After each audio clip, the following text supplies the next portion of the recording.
So here's the second thing. It's one thing to let out all that emotion that's been bubbling up to the surface. It's another thing to deal with the deep pain and trauma and heartbreak down below. So second thing is this. You got to give yourself permission to grieve. It's hard to grieve, isn't it? It can be really hard at times. Trauma wounds us, and our natural instinct is to close our hearts up to protect the painful place. I know about 1.5 years ago now, after my dad died and he went on to heaven, I didn't really want to deal with grief too much. It just, I think on some level, it felt like if I let myself visit a vulnerable place of hurt, it would compromise my strength in other areas. But actually, it's the opposite that's true. Holding back your grief is like trying to hold back an ocean with a man-made dam. You might hold it back for a little while, but only if the conditions are perfect. Eventually, when the storm comes, that dam will break and your grief will come out in a destructive way. You know, it's common folk wisdom that when you get a wound, you need to let it breathe to heal. I was actually going to say that, but I looked it up and it's not true. Turns out, medically speaking, wounds actually heal faster with moisture. Dryness prevents the wound from healing as fast as it could. And I was thinking, you know, your deep pain that you feel down in the depths of your heart, it also needs the moisture of tears shed in grief. In Psalm 6, it says, I am worn out from sobbing. All night I flood my bed with weeping, drenching it with my tears. And you got to remember, this is not some artsy-fartsy emo poet here from the big city. This is a country boy who killed a lion and a bear and a giant. And he's saying, I soaked my sheets, not because I wet my bed, but I've been weeping with grief. And there are a lot of Christians who don't really believe that they're allowed to grieve. And you got to realize this, not only are you allowed to grieve, but it's godly to grieve. And not just the bad things that happened to you, but the good things that didn't happen to you. In John chapter 11, there's a story about Jesus who has a close friend named Lazarus, and Lazarus has some sisters, Mary and Martha, and they come to Jesus. They tell him Lazarus is sick and he's going to die, and Jesus intentionally waits 2 more days to let Lazarus die, and he comes finally and has an emotional reaction, and then he calls Lazarus out of the grave. And I want to help you have a prayer breakthrough today.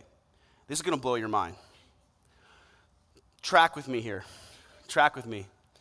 Is prayer, in many ways, talking to God? When you pray, you're talking to God, yes? Yes. Okay. And is Jesus the Son of God? Is Jesus God? Okay, yes.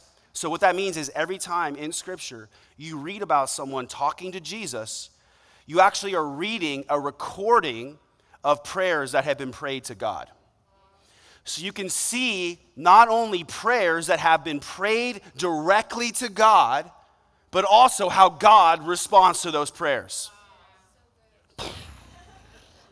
That's going to change the way you read the Gospels. So check this out. John chapter 11, it says, when Mary reached the place where Jesus was and saw him, she fell at his feet and said, Lord, if you had been here, my brother would not have died. This is a prayer of lament. It's even kind of accusing Jesus subtly, right? Like, if you had been here, like, where were you? Right? This is a prayer of lament. When Jesus saw her weeping and the Jews who had come along with her were also weeping, he was deeply moved in spirit and troubled. Where have you laid him, he asked. Come and see, Lord, they replied. And then it says, Jesus wept. And the word in Greek, wept, communicates sorrow and anger. So here we have Mary. She prayed a prayer of lament. And then we see that God lamented with her. You realize that the Lord cares about your grief. He is close to the brokenhearted, and he grieves with you when you grieve. Why? Because think about that. Like, why did Jesus grieve knowing that he was about to raise Lazarus from the dead? Because Jesus was the one who created the world. He spoke the world into creation and formed it through his power. He created the world to be a perfect place where there wasn't supposed to be sorrow or sickness or death. He created a world where there's worship but no idolatry, sex but no lust, drink but no alcoholism, a place with no tears or death, a place where the Cardinals never lose and the Seahawks never win. And now he's standing in front of his friend's tomb and he's weeping and saying, it was never supposed to be this way. There were never supposed to be graves. There were never supposed to be funerals. We were never supposed to be separated from our friends and family members. We were supposed to have only birthdays and never funerals. And so the godly response to grief and the brokenness of this world is weeping and mourning. So you've got to give yourself permission to grieve the way that Jesus did.